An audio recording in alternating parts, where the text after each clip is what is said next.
Hello everyone, welcome to let's improve YouTube channel. আমাদের আজকের এই ভিডিওতে আমরা একটি নতুন চ্যাপ্টার, সেটার নাম হলো কোয়ান্টাম থিওরি বা কোয়ান্টাম তত্ত্ব অধ্যায়টি শুরু করব। দেখো, আমাদের যে ক্লাস 12-এর ফিজিক্স, সেখানে এই কোয়ান্টাম তত্ত্ব সেটা হচ্ছে মডার্ন ফিজিক্সের আন্ডারে পড়ে। এবং মডার্ন ফিজিক্স যদি আমাদের পড়তে হয়, সেই ক্ষেত্রে আমাদের যে একদম বেসিক সেটা হলো আমাদের এই কোয়ান্টাম তত্ত্ব। তাহলে আমাদের যে আজকের এই ভিডিওটি, সেটাও তোমরা অবশ্যই সম্পূর্ণ দেখবে এবং এরপর আমাদের যে কোয়ান্টাম থিওরির ভিডিওগুলো আসবে সবগুলো কিন্তু অবশ্যই দেখে নেবে। তাহলে তোমাদের যে এই কোয়ান্টাম থিওরি সংক্রান্ত ধারণা সেটা একদম ক্লিয়ার হয়ে যাবে। তাহলে চলো আমরা আমাদের আজকের এই ভিডিওটি শুরু করি এবং আমরা দেখে নিই যে আমাদের এখানে কি কি পড়তে হচ্ছে।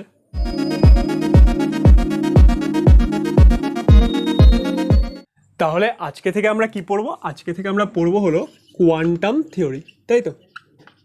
কোয়ান্টাম থিওরি বা কোয়ান্টাম তত্ত্ব। এবার এই যে কোয়ান্টাম থিওরি বা কোয়ান্টাম তত্ত্ব, সেই বিষয়টি কি? দেখো, এটা হলো আমাদের মডার্ন ফিজিক্সের একটি বিষয়।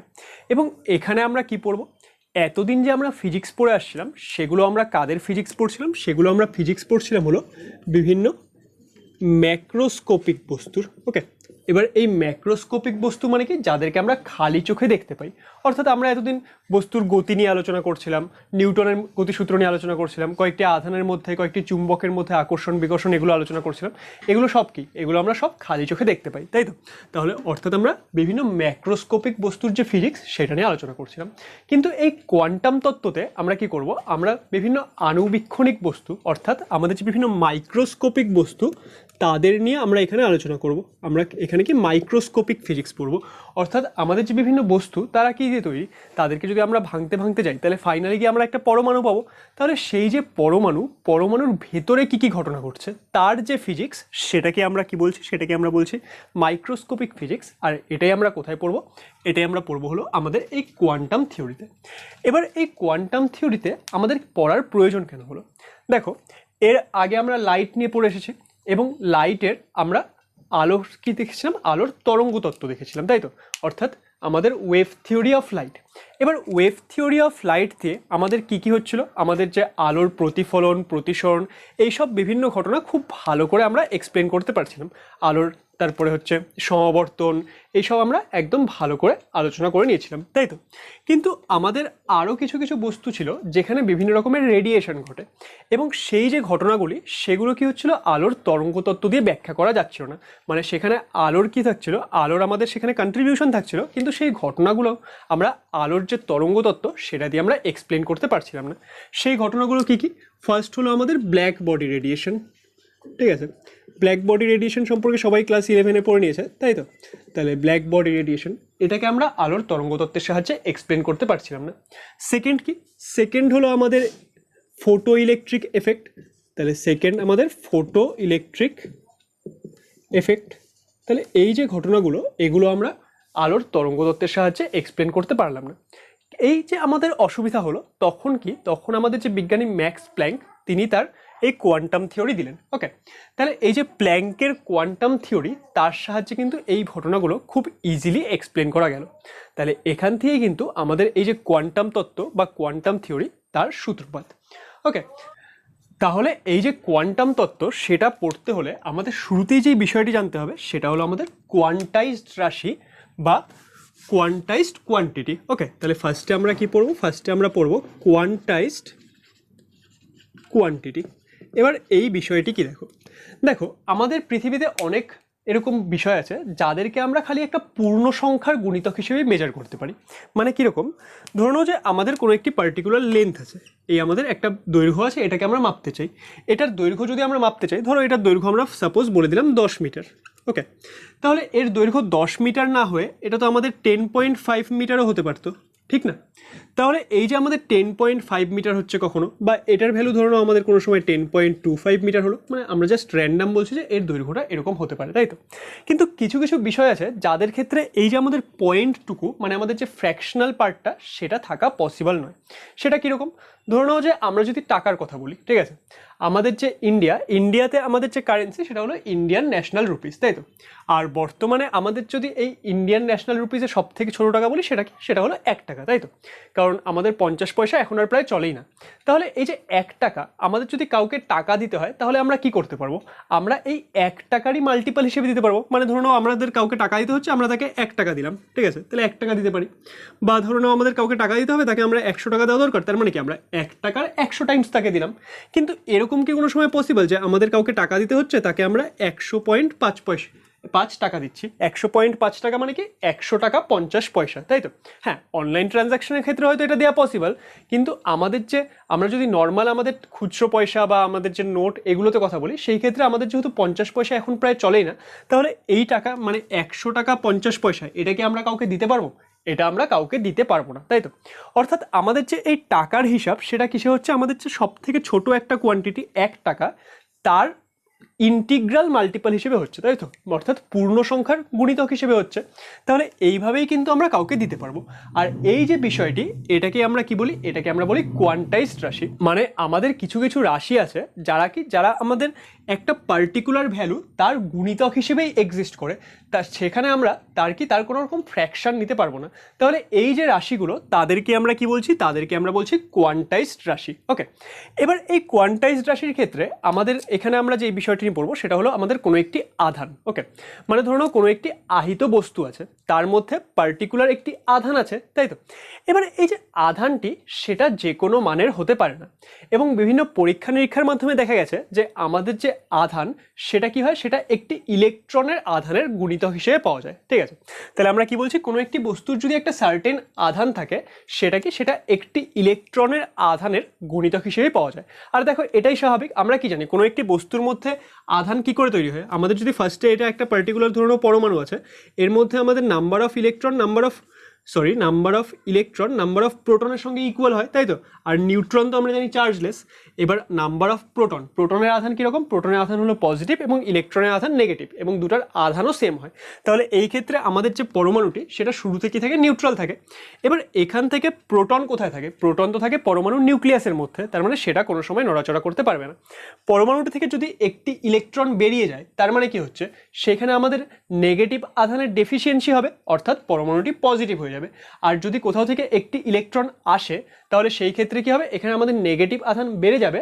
সেই ক্ষেত্রে কি হবে, সেই ক্ষেত্রে আমাদের এই পরমাণুটি নেগেটিভ আধান নিয়ে নেবে। এবার দেখো, তার মানে কতগুলো ইলেকট্রন যাচ্ছে বা কতগুলো ইলেকট্রন আসছে তার উপর বেস করছে যে আমাদের এই পরমাণুটি সেটার আধান কীরকম হবে। এবার আমরা যদি একটা বড় বস্তু নিই, সেটাকে অসংখ্য পরমাণুর সমষ্টি, তাহলে প্রত্যেকের ক্ষেত্রে এই যে আধান সৃষ্টি হচ্ছে সেটা কিন্তু এই ইলেকট্রনের আধানের গুণিতক হিসেবে হচ্ছে। আর এবার একটা ইলেকট্রন, সেটা কি হবে, আইদার পুরো ইলেকট্রনটি যাবে বা পুরো ইলেকট্রনটি আসবে, এরকম তো কোনো সময় পসিবল নয় যে হাফ ইলেকট্রন বাইরে গেল হাফ ইলেকট্রন ভেতরে আসলো, এটা হবে না, তাই তো। তাহলে কোনো একটা বস্তু যদি আমাদের আধান বলতে হয় সেটা কি, সেটাও কিন্তু একটি কোয়ান্টাইজড রাশি। আর সেই ক্ষেত্রে আমাদের যে সব থেকে ছোট রাশিটি সেটা কি হচ্ছে, সেটা হচ্ছে আমাদের একটি ইলেকট্রনের আধান। অর্থাৎ দেখো, আমাদের যদি এই বিভিন্ন আহিত বস্তু নিয়ে আলোচনা করতে হয়, সেই ক্ষেত্রে আমাদের সব থেকে ইম্পর্টেন্ট বিষয় হলো একটি ইলেকট্রন, তাই তো। তাহলে এখানে আমরা একটু ইলেকট্রন সম্পর্কে চলো শিখে নিই। তাহলে আমরা এখানে কি শিখবো, আমরা এখানে শিখবো হলো ইলেকট্রন সম্পর্কে। তাহলে আমরা কি দেখলাম, যে কোনো একটি বস্তুর যদি আধান থাকে সেটা একটি কোয়ান্টাইজড রাশি। আর সেই কোয়ান্টাইজড রাশিটি সেটা কি হচ্ছে, আমাদের ইলেকট্রনের আধানের গুণিতক হিসেবে পাওয়া যাচ্ছে। মানে কি, আমরা যদি ইলেকট্রনের আধান বলি, ইলেকট্রনের আধানকে ধরো আমরা ই বললাম, তাহলে ই কি হবে, ই আমরা সবসময় জানি যে ই হয় নেগেটিভ, তাই তো। একটি ইলেকট্রনের আধান কি, একটি ইলেকট্রনের আধান সবসময় নেগেটিভ হবে। এবার এই যে আধানটি নেগেটিভ হলো, তাহলে আমাদের যদি কোনো একটি বস্তুর আধান বলতে হয়, ধরুন আমাদের একটি পার্টিকুলার বস্তু আছে, তার আধান হলো কিউ। এবার কিউ কি হতে পারে, কিউ আমাদের এন ই এর সাথে সমান হবে, তাই তো। যেখানে এন কি, এন এর ভ্যালু হচ্ছে 1 2 3 4 5 6 বা 0 হতে পারে যদি আধান না থাকে। তাহলে এরকম কি হবে, বিভিন্ন পূর্ণ সংখ্যা হবে। এন কখনোই বিভিন্ন ফ্র্যাকশন হতে পারবে না, মানে এন কোনো সময় 0.5 হবে না, 1.25 হবে না, 2.5 হবে না, এইরকম আধান কিন্তু থাকবে না। ওকে, কারণ কি, আমাদের যে এন এর ভ্যালু যদি 0.5 লিখি, তার মানে কি, আমাদের একটি ইলেকট্রন না বেরিয়ে বা একটি ইলেকট্রনে এসে অর্ধেক ইলেকট্রন বেরিয়েছে, অর্ধেক ইলেকট্রন এসেছে, তাহলে সেটা তো কোনো সময় পসিবল না। তাহলে সেই জন্য আমরা কি বলছি, এর এন কি হবে, সবসময় পূর্ণ সংখ্যার গুণিতক হবে। তাহলে এই যে বিষয়টি যে কিউ ইকুয়াল টু কত হচ্ছে, এনই হচ্ছে, সেটা আমরা বুঝে গেলাম, যেখানে এন কি, এন হলো সবসময় একটি পূর্ণ সংখ্যা। তাহলে এই যে ই আমরা বললাম ইলেকট্রনের আধান ই, সেটা তো আমরা দেখলাম নেগেটিভ হয়, কিন্তু এই ই এর মান কত? ই এর মান আই হোপ তোমরা সবাই জানো। ভিডিওটি পজ করে নিয়ে একবার ভিডিওর কমেন্টে লেখো দেখি। আচ্ছা, তাহলে আই হোপ যে তোমরা সবাই লিখে নিয়েছো, এবার একবার চেক করে নাও, কারণ আমরা ইলেকট্রনের আধান অনেক দিন থেকেই পড়ে আসছি, তাই না? তাহলে আমরা এখন একটু প্রপার্টিস অফ ইলেকট্রন সম্পর্কে পড়বো। তাহলে আমরা কি পড়বো? ইলেকট্রন সম্পর্কে। তাহলে এই যে ইলেকট্রনের আধান কি হয় সেটা আমরা সবাই জানি নেগেটিভ হয়, তাই তো? আর নেগেটিভ হওয়ার পরে এর ভ্যালু কত হয়? এর ভ্যালু হয় হলো 1.6 ইন্টু 10⁻⁹ কুলম্ব, তাই তো? আর এটা কি করে মনে রাখতে হয়? দেখো, এখানে আছে 6, এখানে আছে 9, তাহলে আমরা 9-6 কথাটা জানি, তাহলে সেইভাবে আমরা মনে রাখবো যে ইলেকট্রনের আধান কত হবে। নেগেটিভ তো হচ্ছে এর মানে প্রকৃতি, যে আধানটি কীরকম নেগেটিভ, আর এর ভ্যালু কত হবে? ভ্যালু হবে 1.6 ইন্টু 10⁻⁹ কুলম্ব। ওকে, এবার এই যে ইলেকট্রনে কি থাকবে? একটি পার্টিকুলার ভর থাকবে। তাহলে ইলেকট্রনের ভর কত হয়? তাহলে সেটা যদি আমরা লিখি, ইলেকট্রনের ভর ধরুন আমরা বলে দিলাম এম, এর ভ্যালু কত হয়? এর ভ্যালু হয় 9.1 ইন্টু 10⁻31 কেজি। ওকে, তাহলে ইলেকট্রনের ভর কত? ইলেকট্রনের ভর হলো 9.1 ইন্টু 10⁻31 কেজি। এটাকে যদি আমরা গ্রামে বলতে চাই, তাহলে গ্রামে কি আমরা কনভার্ট করতে পারবো? হ্যাঁ, অবশ্যই পারবো। আমরা কেজি থেকে গ্রামে কি করে কনভার্ট করি? আমরা 1000 দিয়ে গুণ করি, তাই তো? তাহলে এর ভ্যালু কত হয়ে যাবে? 9.1 ইন্টু 10⁻28 গ্রাম। ওকে, তাহলে এটা হয়ে গেল আমাদের ইলেকট্রনের ভর। এবার দেখো, এই যে ইলেকট্রনের আধান কীরকম সেটা আমরা জানি। ইলেকট্রনের আধান হলো নেগেটিভ, তাই তো? এবার এই ইলেকট্রনকে যদি আমরা কোনো একটি পজিটিভ আধানের কাছে আনি, তাহলে সেই পজিটিভ আধান কি করবে? এই ইলেকট্রনটিকে নিজের দিকে আকর্ষণ করবে। অথবা আমরা যদি এই ইলেকট্রনটি অন্য কোনো একটি নেগেটিভ আধানের কাছে আনি, তাহলে সেই নেগেটিভ আধানটি কি করবে? ইলেকট্রনটিকে রিপালশন করবে, তাই তো? অর্থাৎ প্রত্যেক কেসেই কিন্তু আমাদের এই যে ইলেকট্রনের মধ্যে একটি ফোর্স কাজ করবে। এবার ইলেকট্রনের মধ্যে যদি একটি ফোর্স কাজ করে, তাহলে সেই ফোর্সের এফেক্টে কী হবে? ইলেকট্রনটির মধ্যে একটি পার্টিকুলার ত্বরণ সৃষ্টি হবে এবং সেই ত্বরণের প্রভাবে ইলেকট্রনটি চলতে শুরু করবে, তাই তো? এবার ধরো কোনো একটি ইলেকট্রন গতিশীল অবস্থায় আছে। তাহলে কোনো একটি ইলেকট্রন যদি গতিশীল অবস্থায় থাকে, তাহলে গতিশীল অবস্থায় থাকা যে কোনো বস্তুর কী হবে? একটি পার্টিকুলার গতিশক্তি থাকবে। সিমিলারলি আমাদের যে এই ক্ষেত্রে ইলেকট্রনও কি থাকবে? একটি পার্টিকুলার গতিশক্তি থাকবে, তাই তো? আর সেই গতিশক্তি আমরা কি করে বের করব? খুব ইজি। ইলেকট্রনের গতিশক্তি আমাদের যদি বের করতে হয়, সেটা ইকুয়াল টু কত হয়ে যাবে? 12m into V square. এবার ইলেকট্রনের যে ভর সেটা তো আমরা এখান থেকে জানি, কিন্তু ইলেকট্রনের যে আমাদের গতিবেগ সেটা তো আমাদের জানা নেই। তাহলে কোনো একটি পার্টিকুলার কেসে ইলেকট্রনের গতিবেগ যদি আমাদের বলে দেওয়া হয়, তাহলে সেটা ইউজ করে নিয়ে কিন্তু আমরা ইলেকট্রনের গতিশক্তি বের করে নিতে পারবো। এবার এই যে ইলেকট্রনের গতিশক্তি সেটা কি হবে? সেটা খুবই কম হবে, তাই তো? কারণ ইলেকট্রনের যে ভর সেটা আমরা দেখতে পাচ্ছি খুবই একটি কম ভর, কারণ এখানে কত? 10⁻31 কেজি। অর্থাৎ আমাদের এই যে 9.1 তার আগে আরও 31টি শূন্য বসবে, তার মানে ইলেকট্রনের ভর খুবই কম, অর্থাৎ এর যে গতিশক্তি সেটাও খুব কম হবে। এবার সেই জন্য আমাদের যে শক্তির ন্যাচারাল ইউনিটগুলো সেগুলো ইউজ না করে ইলেকট্রনের জন্য আমরা একটি স্পেশাল ইউনিট ইউজ করছি, ঠিক আছে? তাহলে ইলেকট্রনের এই যে গতিশক্তি তার জন্য আমরা কি ইউনিট ইউজ করব? তার জন্য আমরা ইউনিট ইউজ করব হলো ইলেকট্রন ভোল্ট। এই ইউনিটটি আমরা একটি ইলেকট্রনের জন্য ইউজ করব। এবার এই ইলেকট্রন ভোল্ট যদি আমাদের ইউজ করতে হয়, তার জন্য একটি বিষয় বোঝো। আমরা সবাই বিভব সম্পর্কে শিখেছিলাম।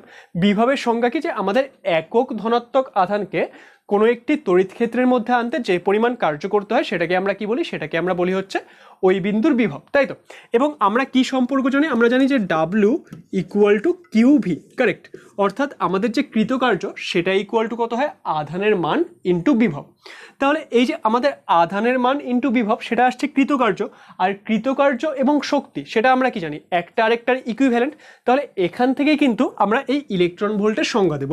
ইলেকট্রন ভোল্টের সংজ্ঞা কি? আমাদের যদি একটি ইলেকট্রন, ধরুন আমাদের কোনো একটি ইলেকট্রন আছে, সেটা যদি আমাদের 1 ভোল্ট বিভব প্রভেদের মধ্য দিয়ে পাস করে, কোনো একটি ইলেকট্রনকে যদি আমরা 1 ভোল্ট বিভব প্রভেদের মধ্য দিয়ে পাস করাই, তাহলে সেই ইলেকট্রনের যে গতিশক্তি হবে সেটাকে আমরা কি বলি? সেটাকে আমরা বলি ইলেকট্রন ভোল্ট। ওকে, তাহলে আমরা কি বলছি? কোনো একটি ইলেকট্রন 1 ভোল্ট বিভব প্রভেদের মধ্য দিয়ে গেলে তার যে গতিশক্তি হয় সেটাকে আমরা কি বলি? সেটাকে আমরা বলি ইলেকট্রন ভোল্ট। তাহলে আমরা যদি 1 ইলেকট্রন ভোল্টের ভ্যালু বের করতে চাই, সেটা আমরা কি করে বের করব? ইলেকট্রন ভোল্টকে আমরা ডিনোট করি এইভাবে, 1 ইভি ফর ইলেকট্রন ভোল্ট। এবার আমরা কি জানি? দেখো, কৃতকার্য সমান সমান হচ্ছে আধানের মান ইন্টু বিভব, এবং এই যে কৃতকার্য সেটাই কি, সেটাই শক্তির সঙ্গে ইকুইভ্যালেন্ট। তাহলে আমরা এই ফর্মুলাটি ইউজ করছি যে 1 ইলেকট্রন ভোল্ট সেটা ইকুয়াল টু হয়ে যাবে আধানের মান। ইলেকট্রনের আধান কত সেটা আমরা এখান থেকে দেখতে পাচ্ছি। আচ্ছা আমরা জাস্ট এখানে মানটি ইউজ করছি, নেগেটিভ তো আমরা জাস্ট প্রকৃতির জন্য ইউজ করি, তাই তো।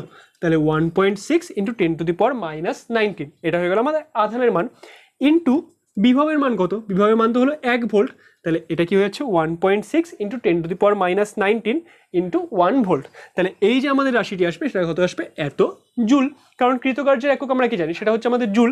তাহলে আমাদের যে 1 ইলেকট্রন ভোল্ট সেটা ইকুয়াল টু এত জুল। তাহলে এটা ইকুয়াল টু আমরা কত লিখতে পারি, 1.6 × 10⁻⁹ এত জুল, কারেক্ট। তাহলে এখানে আই হোপ যে কারো কোনো অসুবিধা নেই।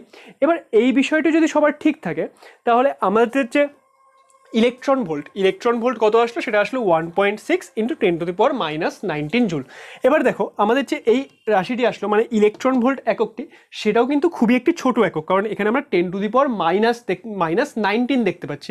তাহলে এটা যেহেতু একটি ছোট একক এবং ইলেকট্রনের গতিশক্তিও যেহেতু অনেক ছোট আসবে, তাহলে ইলেকট্রনের গতিশক্তিকে রিপ্রেজেন্ট করার জন্য কিন্তু আমরা এই ইলেকট্রন ভোল্ট এককটি ব্যবহার করব। ওকে, এবার দেখো এটা তো আছে আমাদের জুলে, এটাকে যদি আমরা আর্গে কনভার্ট করতে চাই, এবার আমরা কি জানি 1 জুল ইকুয়াল টু 10⁷ আর্গ, তাই তো।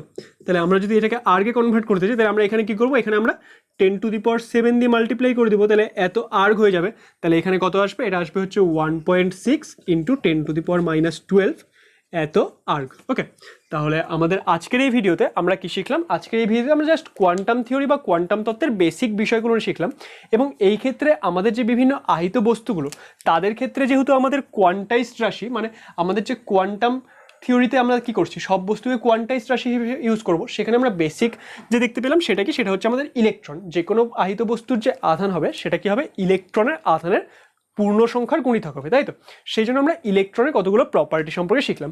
ইলেকট্রনের আধান আমরা কত দেখতে পেলাম, সেটা হলো নেগেটিভ কত 1.6 × 10⁻⁹ কুলম। এর ভর কত, ভর হলো 9.1 × 10⁻31 কেজি, বা এটাকে যদি আমরা গ্রামে কনভার্ট করি তাহলে 9.1 × 10⁻28 গ্রাম। ওকে, আর এই ক্ষেত্রে আমাদের যে ইলেকট্রনের গতিশক্তি আসছে, ইলেকট্রনের গতিশক্তিকে আমরা কি এককে প্রকাশ করছি, সেটাকে আমরা প্রকাশ করছি ইলেকট্রন ভোল্ট এককে।